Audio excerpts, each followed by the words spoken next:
नमस्कार, capital TV का खास शो यूपी का दंगल देख रहे हैं आप। मैं हूं आपके साथ पूजा। आज यूपी के दंगल में बात करेंगे 3 अहम और बड़ी खबरों की। पहली, मिशन 2022 के लिए गोरखपुर से सीएम योगी आदित्यनाथ ने दिया है जीत का मंत्र। योगी अपने गढ़ गोरखपुर पहुंचे। कार्यक्रम में संबोधन के दौरान कई बड़े बड़े बयान भी दिए। योगी आदित्यनाथ ने कहा कि 31 साल पहले अयोध्या में राम भक्तों पर बर्बर और निर्मम गोलीकांड हुआ था। सेकुलरिज्म के नाम पर समाज को छिन्न भिन्न करने वाले इस वारदात पर मौन थे या फिर उसे जायज ठहरा रहे थे, और अब राम भक्तों पर गोली चलवाने वाले चुनाव में चेहरा बदल कर आएंगे। तो वहीं दूसरी खबर, सीएम योगी ने 15 दिसंबर तक रखा है 100% टीकाकरण का लक्ष्य। देश में सर्वाधिक वैक्सीनेशन करने वाला पहला राज्य बन चुका है यूपी। तो वहीं तीसरी खबर जिस पे चर्चा करेंगे वो है, यूपी में हाथी को छोड़कर साइकिल पर सवार हुए हैं बीएसपी के 6 विधायक, साथ ही बीजेपी का एक विधायक भी सपा में हुआ शामिल। और इन्हीं खबरों पर चर्चा के लिए हमारे साथ स्टूडियो में मौजूद हैं कैपिटल टीवी के editor in chief doctor Manish Kumar. Doctor साहब, बहुत बहुत स्वागत है आपका। धन्यवाद। आज गोरखपुर से योगी आदित्यनाथ ने ऐसी हुंकार भरी कि विपक्ष चारों खाने चित, खास करके उन्होंने राम मंदिर को लेकर बड़े बड़े बयान दिए। देखिए, ये तो इनका पिच है जी। इनकी टेरिटरी है, और राम लला अयोध्या मूवमेंट, उसके ऊपर बात करने में तो योगी आदित्यनाथ का कोई जवाब ही नहीं है। हम लगातार यूपी के दंगल में इस चीज़ को डिस्कस करते आ रहे हैं कि दरअसल स्ट्रैटेजी क्या है भारतीय जनता पार्टी की। तो प्रधानमंत्री मोदी वो विकास के बारे में बात करेंगे, योजनाओं के बारे में बात करेंगे, गरीबों को किस तरह से हमने मदद पहुंचाई उसकी वो बात करेंगे। जहां जहां वो जाएंगे वहां वहां सौगातों की बरसात करेंगे। योगी जी जहां जाएंगे वो हिंदुत्व का परचम लेकर के जाएंगे, इसलिए ये बाकायदा स्ट्रेटजी के तहत हो रहा है। जी। किस मुद्दे को उठाया गया? मुद्दा बिल्कुल साफ है कि अयोध्या आंदोलन के दौरान मुलायम सिंह ने जिस हिसाब से कार सेवकों के ऊपर गोलियां चलवाई थी, और बाद में यह भी कहा था कि हम तो और भी चलवाते हैं। जी। क्यों? मुस्लिम वोटों के लिए। अब जैसे जैसे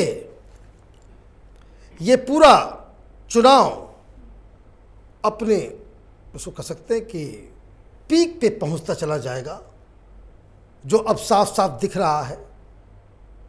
आज आपकी जो तीसरी खबर है उसमें उसको हम डिस्कस करेंगे, लेकिन ये अब तय हो चुका है कि यूपी में Bharatiya Janata party versus Samajwadi party चुनाव होने वाले हैं।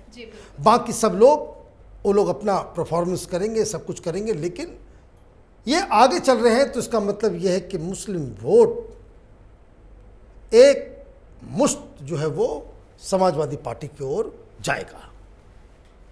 ये बीजेपी की अपनी थिंकिंग, अपना अनुमान है, और इसलिए प्रधानमंत्री जाते हैं तो अखिलेश के ऊपर,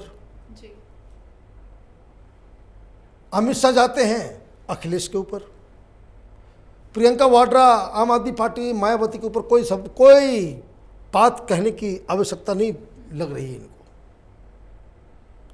और ये टारगेट अगर बनाते हैं मुलायम सिंह यादव को के बेटे अखिलेश यादव को, तो इसका मतलब साफ है कि भारतीय जनता पार्टी के जो 2 लीडर हैं वो पोलराइजेशन के लिए उन मुद्दों को ज़रूर बाहर निकालेंगे, जिससे हिंदुओं को ये हकीकत का पता चले कि किस तरीके से आज जो समाजवादी पार्टी के प्रवक्ता, उसके लीडर, उसके बड़े बड़े सलाहकार टेलीविज़न पे आकर के ये कहते हैं कि हम चाहते हैं कि राम मंदिर बने। अब आप ये कहोगे कि भाई हम चाहते हैं राम मंदिर बने, तो वो जो कार सेवकों के ऊपर निहत्थे जो भगवान श्री राम की भक्ति में अयोध्या पहुंचे थे, उनके ऊपर गोलियां जो चलाई थी, उसका हिसाब कौन देगा? This is what BJP is trying to do. और यही बात उन्होंने कही कि भाई तुम तो चेहरे बदल करके आओगे, ये कहोगे कि राम का विरोध हमको बिल्कुल नहीं है, लेकिन आपकी करतूतें ऐसी थी पास्ट में कि आपने गोलियां चलाई, माफी मांगी क्या? ये ज्यादा दूर की बात नहीं है। जिस चुनाव को जीतकर अखिलेश यादव मुख्यमंत्री बने थे, उसी दौरान मुलायम सिंह का यह बयान था कि हम तो और गोली चलवा देते, फिर होगा फिर चलवा देंगे। तो ये बिल्कुल अब ये साफ होता चला जा रहा है कि भारतीय जनता पार्टी अखिलेश यादव को कायदे से अटैक करने वाली है। प्रधानमंत्री मोदी, समाजवादी पार्टी सरकार की के भ्रष्टाचार, योगी आदित्यनाथ, किस तरीके से हिंदुओं को प्रताड़ित किया गया, किस तरह से राम मंदिर के मूवमेंट में इन लोगों ने सब कुछ किया, वो उठाएंगे। अमित शाह, वो उन्होंने भी कटाक्ष किया, विदेश कितनी बार गए थे, 5,000 रुपये तक नहीं दे सके रामलला मंदिर के लिए। तो ये सारी चीज़ें जो हो रही है, तो ये धीरे धीरे ये गोलबंदी होती चली जा रही है कि BJP versus Samajwadi party, Akhilesh Yadav versus Yogi Adityanath का मैच अब ये सेट होता नजर आ रहा है। जी बिल्कुल सर, अगली खबर पे आ जाते हैं। बात कोविड की करें तो योगी आदित्यनाथ ने बेहतर काम किया है।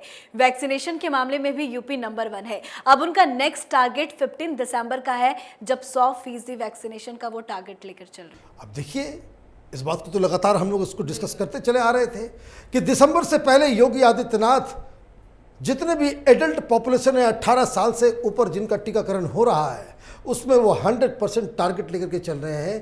तारीख 30 दिसंबर की है, जो प्रधानमंत्री मोदी ने टारगेट दिया था कि हम 30 दिसंबर तक सबको वैक्सीन लगा देंगे, सबका टीकाकरण हो जाएगा। लेकिन ये 15 दिन पहले उसे पूरा करने की वो घोषणा कर रहे हैं, तो बहुत सारे लोगों को तो परेशानी हो जाएगी, क्योंकि ये जैसे पूरा हुआ उसके बाद भी 2-3 महीने होंगे चुनाव के। ये तो ढिंढोरा पीटेंगे कि अखिलेश यादव तो कोरोना में भाग गया, कहीं आया नहीं, टीका आया तो ये लोगों को मना कर रहा था। और खास करके मुस्लिम इलाकों में तो खास करके ये प्रोपेगेंडा चलाया गया कि मोदी और योगी मुसलमानों की जनसंख्या को कम करना चाहते हैं, कोई कोरोना वगैरह नहीं है और इसलिए वो इंजेक्शन लगाया जा रहा है। तो ये जो टीके के लेकर के जो बवाल मचाया था अखिलेश यादव ने, तो उनको ही ये जवाब दिया जा रहा है कि हम 15 दिसंबर तक सबका टीकाकरण कर देंगे। और ये जो अखिलेश यादव बोल रहे थे कि हम तो उस समय लगाएंगे जब हमारी सरकार आएगी, तो टीकाकरण तो सबका हो। और ये भी कहा था कि जो लास्ट में वैक्सीन बचे वो लगा देना, तो 15 तारीख को लगा लेंगे जाके। 15 तारीख को लगाना पड़ेगा, 15 तारीख को लगाना पड़ेगा। और नहीं तो ये आप समझिए कि ये तो बीजेपी तो यही कहेगी कि भाई आपने कहा था कि जब हम सरकार बनाएंगे तब वैक्सीन लगाएंगे, अब तो सबका वैक्सीनेशन हो गया, अब आपकी सरकार की ज़रूरत नहीं है, आपका जो है पत्ता जो है वो साफ हो गया। तो ये एक एक करके एक एक मुद्दों के ऊपर बीजेपी अपने पक्ष को मजबूत करने में जुटी हुई है, ताकि कोई सवाल खड़ा ना हो सके। फिर ये कोई सवाल उठाए, जिस तरह से आप देखिए भी होगा, कहाँ थे योगी आदित्यनाथ जब दिल्ली से जो गरीब लोग मजदूर पैदल चल चल के आ रहे थे। अच्छी व्यवस्था सरकार ने की थी, लेकिन प्रोपेगेंडा करने के लिए, एक डिसअफेक्शन पैदा करने के लिए वो अटैक होगा। लेकिन जब ये अटैक होगा, उसी का जवाब ये तैयार कर लिया गया है कि हम तो पहले राज्य हैं जो समय से पहले जो है वो हमने टीकाकरण कर दिया। जहाँ जहाँ टीकाकरण स्लो है, आप अगर डाटा निकालेंगे तो आपको साफ साफ दिखेगा कि जहाँ जहाँ बीजेपी की सरकार नहीं है वहाँ टीकाकरण का जो प्रोसेस है वो स्लो है। चलिए अब लास्ट की खबर पे चर्चा कर लेते हैं जो अखिलेश यादव से की पार्टी से ही जुड़ी हुई है। आज बीएसपी के 6 विधायक सपा में शामिल हो गए। हालांकि एक विधायक उसमें बीजेपी का भी बताया जा रहा है, तो भारी संख्या में ये उठापटक जारी है। सर देखिए, कभी भी चुनाव होते हैं तो इस तरह के नेताओं का आना जाना लगा रहता है। समझने वाली बात क्या है कि समाजवादी पार्टी कोई वैचारिक पार्टी नहीं है, बीएसपी कोई वैचारिक पार्टी नहीं है। ये लोग चुनाव लड़ते हैं चुनाव जीतने के लिए। भारतीय जनता पार्टी में भी सारे लोग वैचारिक तौर से संघ और बीजेपी के साथ हों, सारे लोग वही हों, ये भी नहीं है।